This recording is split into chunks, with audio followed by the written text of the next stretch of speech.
I'm freaking out because she's over my right shoulder, literally. But it did affect me. The fact that I still remember it 7 years on. Of course, if I want to do something, I don't feel like I need to ask anyone or consult with anyone. I don't need anyone's permission to be me. Hi, welcome to Changing Suits. My name's Bal. And my name's Taj. So this week, we'll be continuing with Rav's story. Now, in last week's episode, we heard about how Rav has just got married and the little things that were going not the way she envisaged prior to the marriage. So let's find out about what happened after getting married. How was the wedding day, firstly? The wedding day itself was fine. I would say it was a really smooth day. You know, everything we had worked so hard on planning and preparing all went smoothly, as far as I know. You know, me being the bride waiting as brides do, we don't know what happens during a millie or anything like that while they're having tea. I have no idea still to this day what was happening and whether that went well or not. It sounded like it did. Watch the wedding film. That's what it's all about, the Bollywood perspective of it. I know, I should, right? I should really revisit it and say, oh, right, that's what happened, okay.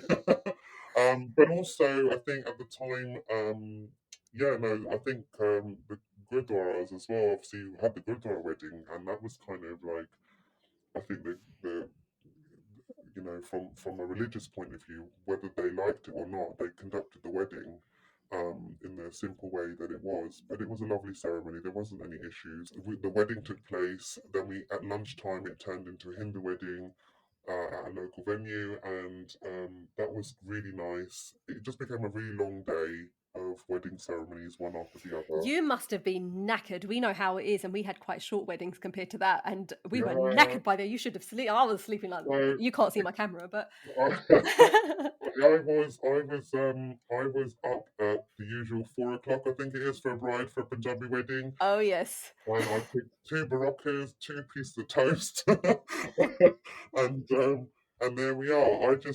So we had our Sikh wedding followed by the Hindu wedding. Now I had a change of outfit to match what my mother-in-law wanted me to wear for the afternoon. Did you match your mother-in-law then? Funny you say that. She wore maroon. Shut up. I wore red in the morning, a traditional Punjabi suit, salwar suit, because I love my salwar suits. And in the afternoon, to kind of make her happy, again, a people-pleasing thing that I probably did. She wanted white, red, and green, which is traditional colours for them. What I did as a protest, or in protest, I made a lenga that was red, but with white and green elements in the kind of, panels. The majority was red, but there was white and green bits in there. Okay. Talk to us about what happened after. So the marriage went, the wedding went great. What happened in the first few days of marriage? How did that go? So, first night we stayed in the hotel. That's absolutely fine. I think that's quite normal for most people. We came back for the next day for the ceremonies at their house, and everything seemed really rosy in Bollywood. I can't explain how naturally high and everything was lovely. But there was a different aunt in that household who, by culture, was like, nope, she's not wearing the right colour. She should have come here. And I apparently had to go to, according to their Rasam Rivaj, that I had to go to my Boa's house to do something, or bath or bathe or something. I was like, I'm not doing that. I'm not going to lie, I didn't do it. I just went from the hotel and went there. It's like, I'm not doing this. Just get on with it. I would have done it. My boy lives in India. I'll be like, pay for the ticket. I'm gone. I'll be back in a week. My boys were here, so I had to phone my boy and let her know just in case a conversation came about. Oh dear. Okay. And, you should have found a boy in a different country. Wasn't this just because obviously they wouldn't have known that you didn't know all the cultural things that you needed to do? Wasn't this discussed prior? Not. I would say with not enough notice, and definitely it should have been done right at the beginning. But even before that, now I think there's lots of conversations my partner and I should have been having, to be honest, before the family even got involved. So this was basically, guys, we're getting married, over to you. That's what really happened, and that's why they were able to take control. Had it been, we know what we're doing, this is how we want it. But do you think that might be because 20 years ago, I think we were more innocent? Yes, and we we just were. handed Yes. over to our parents. Whereas now people take control and they're the wedding planners. Whereas it was such a different time then. Yeah, absolutely. I agree with that. I think nowadays it's completely different. Completely different. You know, people, brides and grooms do their own weddings completely nowadays with funding help, you know, whatever it is. But it's completely different. Okay, so talk me through it. We're going to hate on this auntie that turns up. She's obviously putting the laws out there. So yeah, I turned up in the wrong outfit. Not outfit, sorry, the color was wrong. And actually, I knew about the color, and my outfit did have that color in it, Hmm. but it wasn't all of that color. And then we went in, and then they had this whole, you know, like you have your Dodge and you're ready. So I went, I said, right, can I do the Dodge thing where I tell you whose suit is for who kind of thing? And we were told you're not doing any gifts. I said, well, my mum still wanted you guys, my family still wants you to have. So this is this is that. And I kind of opened the deck key, so to speak, and started doing all of this. Um, and they accepted, but straight away my mother-in-law said, oh, I don't know that colour. You can't say that. And Rude. this outfit was uh again a 300, £400 outfit. You should have given her a £50 one. Yeah, I know. Yeah, so she was like, oh, I don't like that colour. I'm not sure if I wear it. And I was like, okay. Okay. It's kind of, yeah, it's not nice. Sounds rude, but okay. It's Yep. so rude. And then you know we kind of had to go around to people's families to do like the first time eating roti, this, that, the other. All that happened, Shogun collection and all that kind of stuff in their culture, which is all fine. That was all fine. But then it came to, oh, we've got guests at home. You guys can't stay here. Can you stay in the hotel again? We're like, oh, okay. Um, what, for another night? Yeah, for another night. Okay, so we did. So we just like checked into another hotel. What did your husband say? Because it's funny, when we have these conversations, it's so interesting how we never mention the man ever again in this whole Yeah, conversation. We haven't, have we? absolutely Who is right. he? It's me and the in-laws, isn't it? It's me and the mother-in-law, Happens basically. every time. Happens every And time. you're absolutely right. I think he just okay. That's what we're doing. It was never discussed. There was never a why or a no. Let's put our foot forward and sort of should be no. Um, and then we stayed that one more night, like I said, in the hotel, local one. And then we came back to the house, and there were some guests at the house. Yeah, so yeah, we went and stayed on that second night then in a local hotel, like just a budget hotel, because we're like, we don't need to go all out the second time. It's just the Wait, first time. hold on, who was paying? If it was the in-laws, I'd have gone to... Oh no, they didn't pay. It was my partner. Okay. Oh my god, it was £50 they gave for the suit. Do you think they're going to pay? I'd have gone to the Ritz. Don't carry on. We stayed in a budget hotel because we just thought, oh, it's all right, it's just another night sort of thing. And then we went back, and I remember there being some family over. And then I remember, like I'm thinking, I'm the new wife, or I'm the new, daughter-in-law, and I want to make my first mitijij in the house, and I've got Mendy on my hands, and this is all feeling lovely. Hold on. This is where you get 40 days, don't you? There's something like 40 days after you get married. Yeah. So all of that, so that's in my head, thinking I don't need to do anything for 40 days. Yeah. Yeah. Oh, okay. But the reason why I brought that up is because that second day I went, there were some guests there, and she was like, "Can you make some tea?" I went, "What?" And I'm like, "Huh?" Oh, even within other religion, that is Yes, the 40 yes, days from what I yes, it understand. is. Yes, Okay. it is. Well, I think it is. I think there's different variations, but still, there is you're a new bride. You've got Mendy on your hands. You don't do it anywhere. Well, at least work in the middle, 20 days if there's a, do a division. Whatever, but it was 2 days in, and I was like, "Oh, okay." And then I kind of uttered my words, and I said, "Well, I'm not supposed to be doing anything until my Mendy's off." Oh god, you said did you it. say it? I did. Oh, shit. And then she said, "Oh, it's okay. Don't worry." I said, "As long as you're okay with it, it's fine by me." And then I kind of just agreed to disagree, kind of get on with it. But okay, so this is really interesting because if I was in that position, and big up to you because I probably wouldn't have said it, I'm like, all right, then I'll put the kettle on. But yeah, you said it, and that's great in itself, right? I think so. I was really nervous to utter those words Okay. because I just thought, hang on a minute, they're always saying this is our way. I'm also thinking my way too. I'm wearing Mendy and it's 2 days in.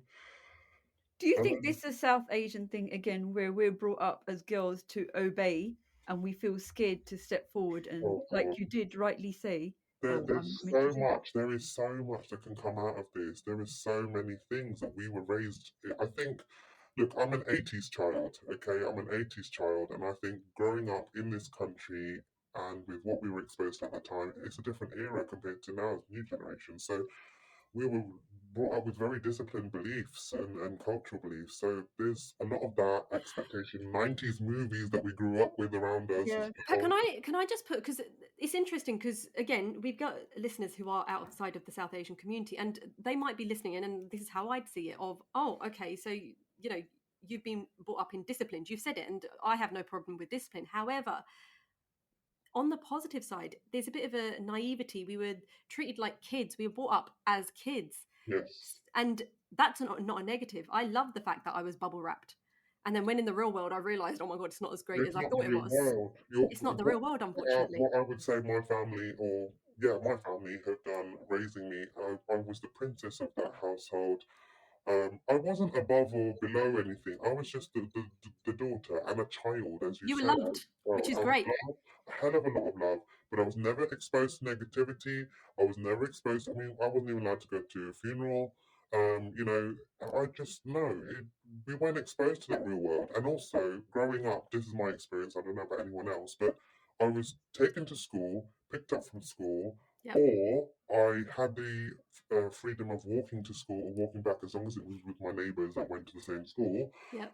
I didn't even go to my friends' houses. I didn't Same. hang We out with had the my same. friends. I didn't go Yeah. cinema or shopping. I did not know. I We still didn't don't do those know. things. I Yeah. have learned that now what it means to hang out with your friend. Mm. Mm. At that time, I didn't. And there was one friend of mine, a school friend of mine, where my dad would only trust because it was down the road, and he'd drop me off and tell me what time he was picking me up. But Yep. again, there's no. I with the organisation, and the podcast. The main thing that we love portraying is it sounds like it was scary and you weren't, but it's fantastic as well. Like, you were a loved child. Yes, there was Like, discipline. Yes, absolutely. we did miss out on things, the social aspect of it. Yeah. But who's to say whether that was right or wrong? And our parents done it out of love, I would say. Absolutely. And now being a parent myself, I'm like, wow, but okay, that's again another topic in itself, parent. But it's like what I've learned and taken up my upbringing, my roots. Now I'm a different parent to my child. I don't think the way I speak to my children is just unreal. Mm, And I never imagined speaking to my kids in the way that I do already at the ages that they are. yeah. So it's shocking. Yeah. Okay, let's go back to the story. That was the interlude so that everyone understands what the South Asian community is like. So you've spoken back to that mother-in-law of yours that you're not going to do the tea. Did you end up doing the tea? Yeah, in the patilla and everything. Oh, you made the good old Indian. To be fair, that is the best type of tea. I mean, you don't want to put it in the kettle, even if you're trying to piss them off. And it was well received. And then I said, oh, I think I must have mentioned something like, if I'm going to make something, it has to be mittal first, or according to my traditional understanding, it's that. She said, okay, and then she put me on the spot. And suddenly I found myself making prashad on the spot because I thought, let me just do that. And but then she was watching literally over my right Oh shoulder. Oh God, my that's god! annoying. I still hate when that. people do that. Which is the worst thing ever because me personally, I'm not I'm not a cooking fanatic. I No. don't. I'm not a baker. I'm not a cooker, and I'm no disrespect to any women who absolutely love all of that. I'm not that person. Yeah. I can even get a recipe wrong. That's how bad I am. But That's what I'm like. I totally get it. Right on, sister. high five to that, by the way. So here's me trying to make prashad from the recipe that I remember in my head, but I'm freaking out because she's over my right shoulder, literally. And then she's like, don't you want to put a bit more of that in Oh there? God, Just that's so another bloody annoying. water. Do you know what? I'll tell you something funny, actually. So I think I've said this on the podcast before. I'm not a cook either. I don't enjoy it. But when I got married, I was working back in East London. And I don't know if my in-laws know this. I think I might have mentioned it to my husband, but we'll find out. I actually went home every day. He said, okay, how do you make this? And the next day I'd make it at my in-laws. So they thought I was the best cook ever until I stopped cooking. But that's how I did it. That's how you do it, people. Go back home, learn it, do it the next day. You remember everything. Okay. And with you when I needed that. Sorry, I'm sorry. I can't. This is why we're doing the podcast. You learn off me. No, don't. Okay, so you made your mother-in-law standing there telling you what to put in. Yeah, and then this prashad went wrong. It went wrong. It went really, really wrong, and it was a little bit gacha and a little bit baka, and suddenly I found myself serving it to the guest that was there with tea, and they're like, "Oh yeah, it's nice. It's not too bad, You should have just said it's a Punjabi thing. huh?" I'm like, sorry. You should have just said it's from your culture. You make it like this. The main thing that matters is, did they get a stomachache or die? And if the answer is no, it was fine. Well, dying is an extreme one. Dying is extreme. No, they didn't get a stomach ache, so I think I won. You And did. actually, the guest who had it was just happy that he had Punjabi prashad. Perfect. Well, there you go. So I think you won that one. It's fine. So from that, what happened next that you thought, okay, this is so stressful Okay. living with her? Okay, so it wasn't just her; it was like little habits of the father-in-law too. So I had conversations literally the next day where we must have been reviewing the photos that just came in sent in to us or something, and she was like, "You know the garland that you wore for the Hindu wedding? It's people were saying how disgusting it was. Oh. You know the outfit you were wearing? It was not the right color. It wasn't right at all." Do you think she was doing this to make you feel negative and I have no idea. I still don't understand what the intention of that conversation was. But And it was it was a one-to-one conversation, me and her. did you bring this up with your husband? Did you tell him what I she was can't saying? remember, if I'm really honest, I can't remember. And then in that conversation it was, you know, when I die, according to our culture, in our way, your mum and your family have to pay for all the food to feed my guests at my funeral. You Wait, I can why kill did you. this come I up? can kill you right now. Don't worry, we'll figure that out. Yeah. Don't worry about it. Why did this come up? This was the first one-to-one conversation I had 3 days into my wedding. Oh my god. Maybe they had financial problems. night. Just needed it covered. And I was like, "Oh, okay." And I'm like, "Okay." So she said, "I just want you to know so you understand that's what the duty is for the daughter-in-law and her family." Did you say I can arrange it? Don't worry. I just said, "Okay." And yeah, I was being the good daughter-in-law, right? Keep quiet, shut up, and Yeah, on the job. straight to it. Yeah. Yeah. So I had this weird lecture, and it wasn't a lecture. I was saying one-to-one talk, and I was like, "Wow." What's interesting is it went very quick from a Bollywood fairy tale to an Indian drama.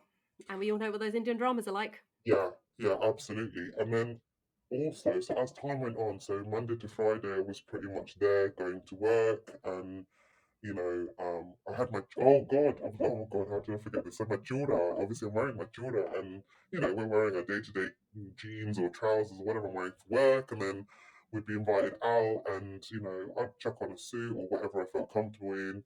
And of course, your chura doesn't match everything you wear, as in it's red or whatever color you've chosen for your chura. And I wore red, and it was a very traditional chura. And she just came up to me one day. I was wearing a purple suit and with my red chura, and she said, "You know, it doesn't match." I said, "It's not meant to match." I said, "I'm meant to be wearing this for a whole year." She goes, "What?" And I said, "Yeah." She goes, "Oh, is it not just for like just for the wedding?" I said, "No." And she's not like she doesn't know the culture. She watches all the Indian movies. She watches everything. She understands it. But it was pretty much trying to, again, I felt that it's another dig at something. Do you think she was just trying to be a thorn in your backside, basically? Yeah, totally. Okay, so we're not going to go into. I'm sure there was many stories like this where little bits were said.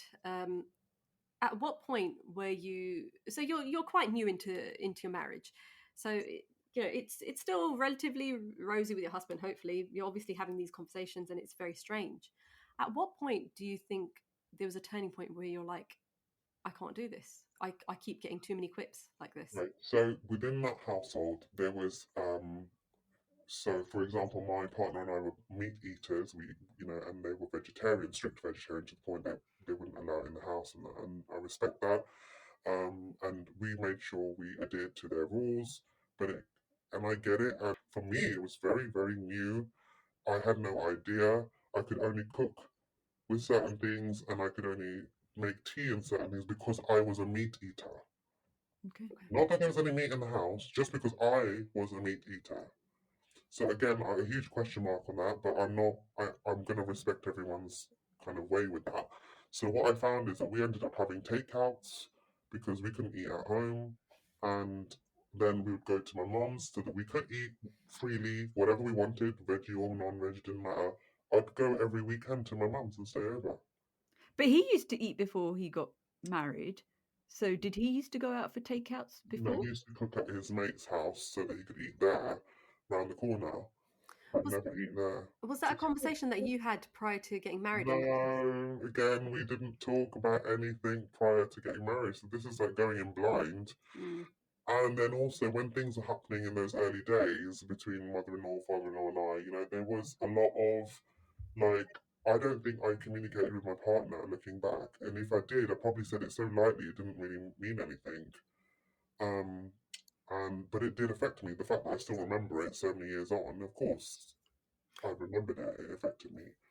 Okay, so again, another massive thing that a massive red flag was the fact that you're going back and doing this. Where are you with your partner? As in, it's a marriage. How's your marriage? Right now, Mm-hmm. No, well, at that point, we're at yeah. that point, we were just a happy new couple, just going out enjoying life. So As you were in, still enjoying yourself, yeah, which is because great. the eating out became out. Oh, we're going out to this restaurant. We're going here. We're going there, and it kind of became the still part of our new life. We were still okay. We never argued, but I think it's because we never communicated much. Okay. We just got on with it. We'd meet together. We'd go eat together. We'd meet up with friends. We'd go out, and then go see my family. And it was just constant. There was never time to sit down and talk about issues. Even when we were at dinner, we didn't talk about issues. Communication wasn't there in the way that I probably would have it now. So it's really interesting. I think had I communicated this with my partner more openly, it wouldn't feel like me and my mother-in-law versus me and my husband separately, because my husband might as well have been invisible in all of this. And at what point did it affect your marriage then? So yeah, so sorry, I was coming to that. So we were in that house, um, living together for a period of 6 months. I mean, me and him did have this vision of getting our own place anyway, Mm-hmm. but I didn't know that my father-in-law was charging my husband for us to stay there.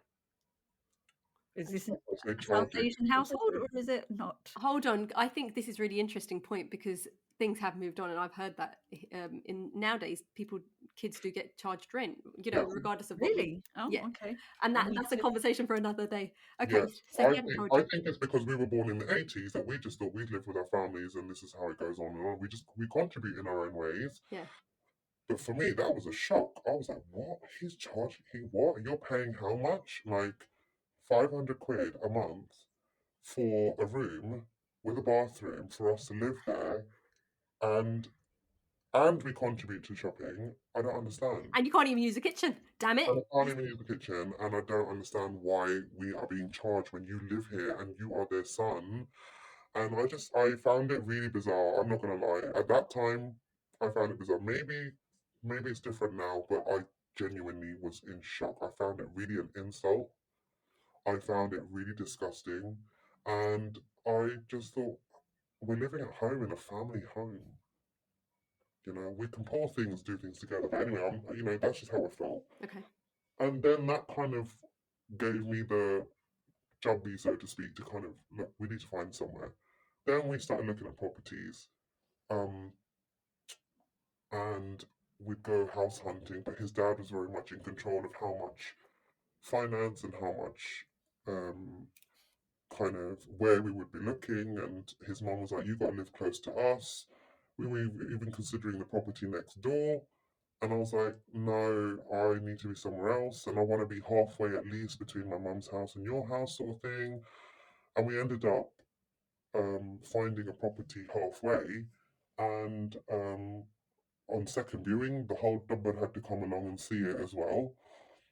Which at the time I kind of went on with it. I thought, all right, it is what it is. But if it means I need their blessing, then so be it. And but they would keep pointing out, no, this isn't right, that isn't right. His mum said to him, "Don't move so close to your mother-in-law. You're gonna end up being a Gajamai, like how that is perceived." Okay, so the question is, did you ever move out? Yes, we did. So 6 months later, we did, and very quickly that was actually. And how And and how did that go? Because you always have that perception of if you've moved out, then you're living your own life. How was yeah, so that was quite a nice experience. Finally we were, with all the things that we planned and everything, we were finally moving out. And I think because we knew that we were going to move out even at the time we were getting married, we did kind of had that in the back of our minds that we're not going to stay there forever. So we'd already started saving, like from the wedding shotgun, for example, we'd just been saving to get things like furniture and what stuff. But it was all mounting up, and my in-laws, so I'm sure they didn't like that either. But that day came along, we moved out, and we started settling in. But then it was like, oh, the first thing you've got to do is do a prayer, and I'm like, well, no. I'll do what I need to do. Let me just get in through the door, sort of thing. And she said, no, you've got to clean it. You cannot do anything. You have to clean it. And again, it's cultural. It's cultural. I'm thinking I want my house blessed, but after I've settled in and after I've done everything properly, but obviously everyone has a different way of looking at it. So again, no disrespect to anyone listening in right now, because I hear that that's quite a usual thing. But I didn't have that knowledge. So I found that another block. But do you think it comes back to the whole? It's a tough thing because with anything, again, it comes down to the compromise side of it, and Yeah, that's where if you didn't have that knowledge before, that's what you found hard. But I how did much have do you that. compromise? How much do you give in? And there has to be that Right. balance, right? So I would say, in short, over the married years, I definitely adopted adopted is a huge word. I would say I definitely respected their faith because I am spiritual, so I respected both. But my partner wasn't religious, nor was he spiritual. This was me doing a compromise within myself, creating an area that was accepted by both families when they walk in through that door, but also for myself, where I felt like I had accepted two faiths as well. But as time went on, um, we had our son, and then it was no, he's Gujarati.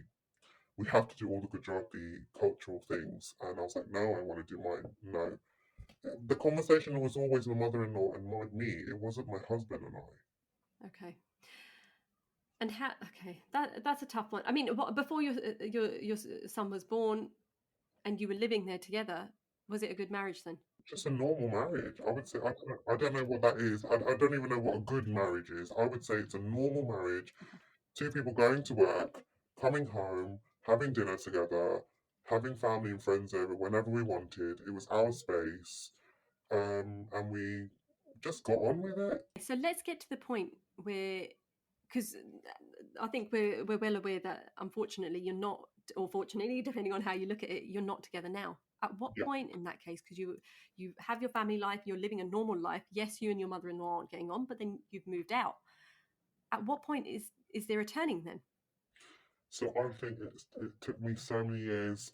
So look, from one happy. So when I look back, so just for the listeners' sake, I guess I'm not no longer married. I'm now divorced, and I am happier.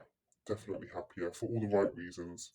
For me as an individual, and but what I will say is that the cultural side didn't help, especially when it was being sort of put to me. This is how we do it. It's our way. Like you said earlier, it felt like a stamp Mm. being put on me. Because of that, I felt like it was something I was battling all the time. I learned the language. I learned how to do the prayers. I learned how to do the bhajans.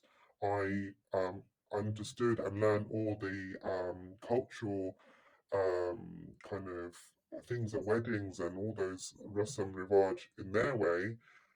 I became the daughter-in-law that they were very proud of because I had learned. Okay, so what am I missing? What happened? I wasn't happy in myself. That's where we are now. So this, the question is, how did if the question is how did I get here? It's a combination of things. If the question is what happened with the mother-in-law, the in-law situation, I would say it was a constant battle.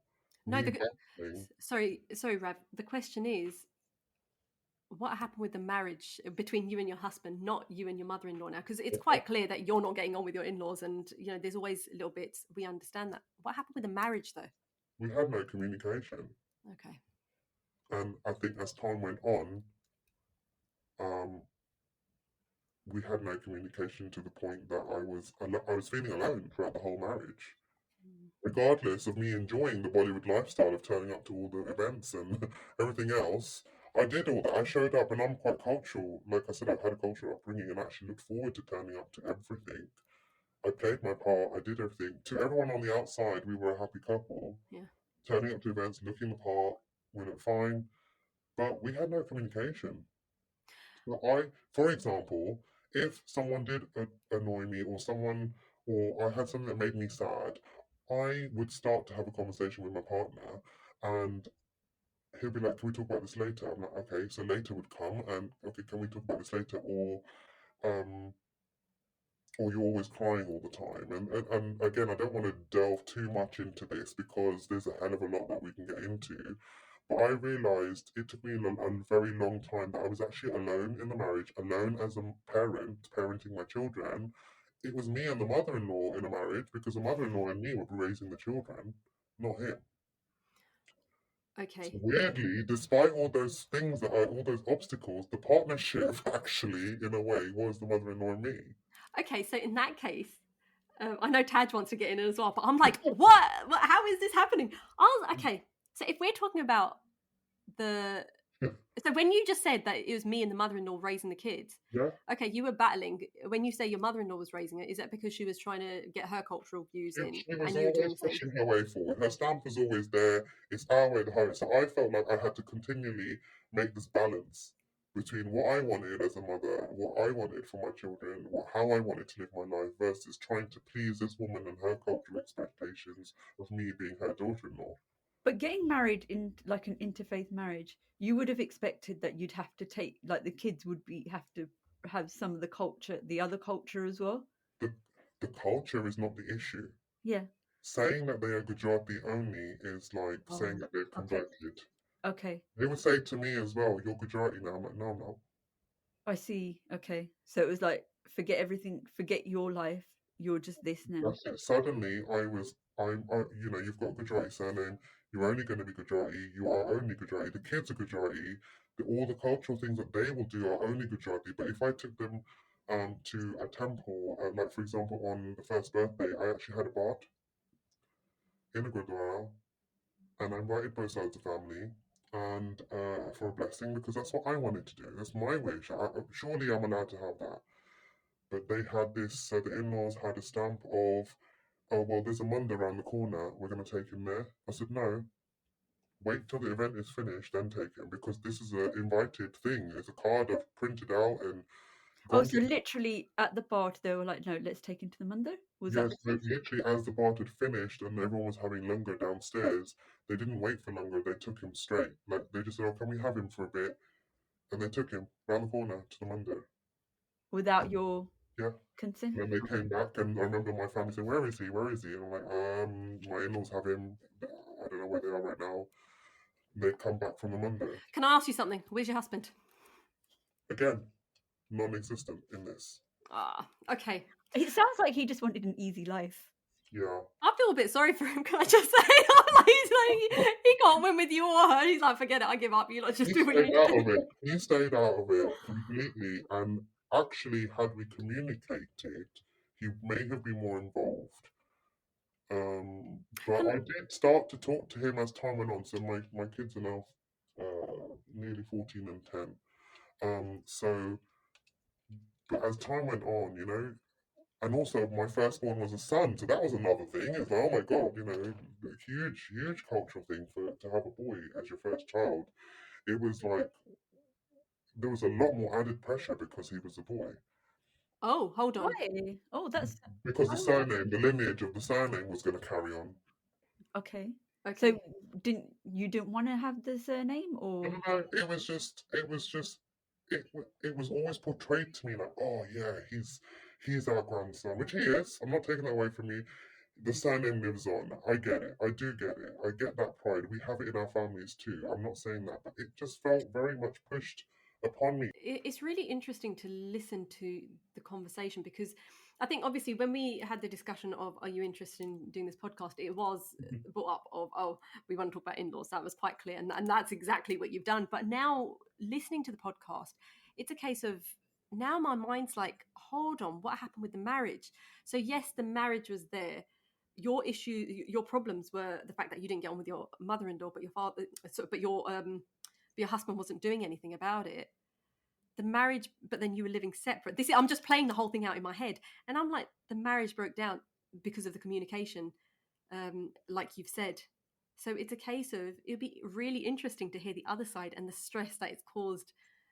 Obviously, I'm not saying that we're going to get him on, but it's interesting because when we've had previous conversations between me and Taj, we've had men saying, "But hold on," and we had it in a podcast actually, saying, "But then, how do you think I felt in this?" And I get that. So I do remember that later on, and I think that's what was just coming to that. Later on, there was this, I'd say about 7, 8 years ago, it felt like, I think, where there was a situation where I can't remember the exact scenario now, but I remember going back to him and I said, you know what, I really need to talk to you. There's been constant years and years of this. So basically, I was finally taking a bit of a stand to say, you know what, we need to talk about this. I can't deal with this on my own anymore. And I just said to him, I said, look, is it possible that you can deal with your mum when I can deal with my mum? Like any issues that need to be raised, you need to speak. This is many, many years on, many, many years on. And he was like, okay, what is it? Is this And after the divorce? Sorry. no, before the divorce, Before, sorry. okay. Sorry, yeah, I'll come back to that. But it was a situation that made me say, I need you to take over. I cannot deal with this anymore. And he did speak to his mum, and it was a not nice conversation between him and his mum also. So I'm sure he felt in the middle of two people. I think he did protect me in that conversation, but it was very much he was also met with the same control and stamp from his mum too. This is what I understand. Do you know what? It's come to a full circle, though, hasn't it? Before Yeah, you got married, completely. he couldn't talk to his parents. So this is the lesson, everyone. If you're getting married, the start of the whole thing is very much how it will end. That's basically Yeah, what no, we're you're saying. absolutely right. You're absolutely right. And you know, as time went on, I just feel like this whole thing. And again, you know, you asked the question right at the beginning, was he on your side? I don't think I had anybody on my side. I felt very alone, and that was the theme of my marriage. So are you telling me that him being on the fence wasn't a position? That's Exactly. basically what he was. Exactly. So, like I said, so yes, right now I am divorced. I felt like I lost a part of me by compromising so much as well along the way. So that's the cultural side of things that I did feel like I couldn't be myself. And then the more as time went on, the more of me that I started to express myself and started to communicate, actually started to communicate, we realized that we didn't know one another. My partner at the time said to me, I don't know who you are. You're not the person I married. I said, I've always been here. We just haven't talked. And is this, sorry, I don't know if you've just said this, but was this prior to getting divorced or At was the it point after? of separation, when I Oh, realised, man. I said, you know what, we need to talk. And actually, I had started to do some studying at the time because I realised I hadn't studied. I'd gone back to studying because I was a stay-at-home mum for 7 years. I changed the direction of my career path. I decided to go back to studying, and he just couldn't understand what I was doing, how I had my own mind to do all this. Why did I not consult him? And I said, well, actually, I was doing it as a surprise. I thought you'd be quite proud of me to say, actually, I got a place at university. I got a place and a course. I've just qualified as this. I've just qualified as that. I thought you'd be proud. And he didn't know that you were getting qualified. I told him when I qualified. Or actually, no, I would tell him that, by the way, I've just enrolled in a course. I'm so excited. And, oh, okay, Hmm. that's it. And then I'd do it. Oh, okay, well done. Nothing. Okay. So how, how old were the kids when you got divorced? So the divorce journey started when they were 9 and 4. Okay. And how many years have you been divorced now? Year and a half legally. But that divorce journey took 4 years. And are you communicating better now? Because it No. sounds like you. Okay. Okay, fine. That answers that. No. We communicate via email and through technology, basically. We do when we've got the kids in front of us and we have to be in that situation where we need to co-parent, we are able to talk with our children there because this is suddenly a safe space. Otherwise, we can't talk. Unfortunately, that divorce journey wasn't just because of the reasons that I've explained today. This is just one aspect of it. I think I said to you at the beginning that there was more about 100 reasons as to why this marriage failed. But yes, you guys have today highlighted actually those red flags right at the beginning that that have gone full circle and come back. So there's a lot that I've learned, and I'm still reflecting. And do you know what? These podcasts, even for myself, I always say it is a reflection piece of actually the way I'm thinking about something, the way I've done something, was it the Mm, right way? And if it's not, that's fine. It's about learning from the journey of life, right? yeah, And yeah, I love learning from guest speakers as well, because what you've really spoken about today has really opened my eyes. Yes, we talk about in-laws, we talk about this, that, and the other, but they are only a part of a marriage. And like you've said, there are other reasons which we're not going to go into today. We might at some other point though. yeah. Um, I but just want to add as well. I mean, I don't know if there's anyone that's about to get married or anything like that that's listening in, but I just feel like I'm in my early 40s now, and I'm just like I am so myself right now. Um, I'm not religious. I'm not anything right now, but I am just me. I'm my authentic self. If I want to do something, I don't feel like I need to ask anyone or consult with anyone. I don't need anyone's permission to be me. I've done a lot of work, inner work on myself, and that's not me being, arrogant in any way. I am who I am. I'm Rav. I am who I am, and this is everything. My energy, my aura is me. And how that kind of transpires over to the children and my immediate surroundings and things, it's hopefully a reflection of my energy and everything that is me. So I feel like had I done this inner work all those years ago, I would have had the self awareness to avoid exactly what we've discussed. Certain things today. I'm not saying that some people will say, "Oh, some of those things aren't as bad," but they are bad when you know what is right for you. So if I was cultural and spiritual, um, then surely I was looking for someone that matched that in itself. I think usually I say, oh, so what's your reflection? But I think that's a really nice reflection, what you've just said. You need to be yourself. And I think a lot of the podcasts always come to this conclusion of you need to look after yourself. You need to understand who you are and reflect Yeah. that out, because I it's think a tough despite journey. our yeah, absolutely. I think despite our religious and cultural upbringing, you still need to remember who you are and everything you stand for.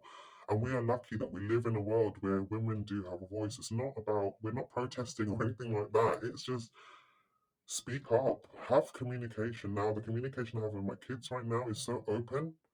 It's unbelievable, and I cannot wait to see how this unfolds for them in their life. Like I never spoke to my parents, my family, even my brother, still today, in the way that I do with my children. My children and I have great communication.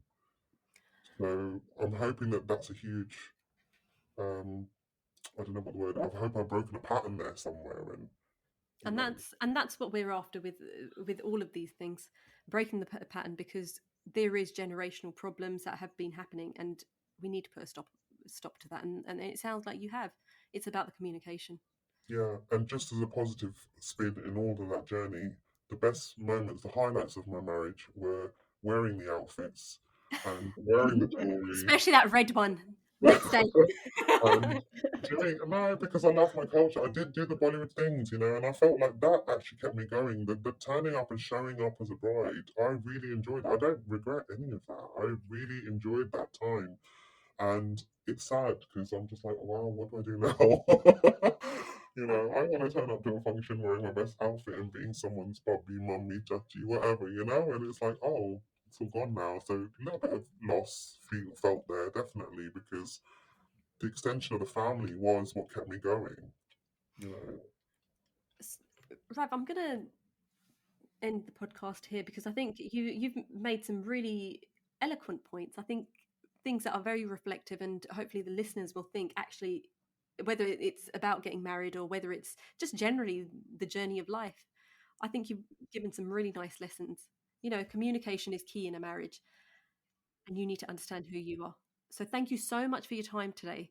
We really appreciate the fact that you've opened up. It is very relatively quite a new situation that you find yourself in now, but we do appreciate it because it will help others that are going through very similar situations.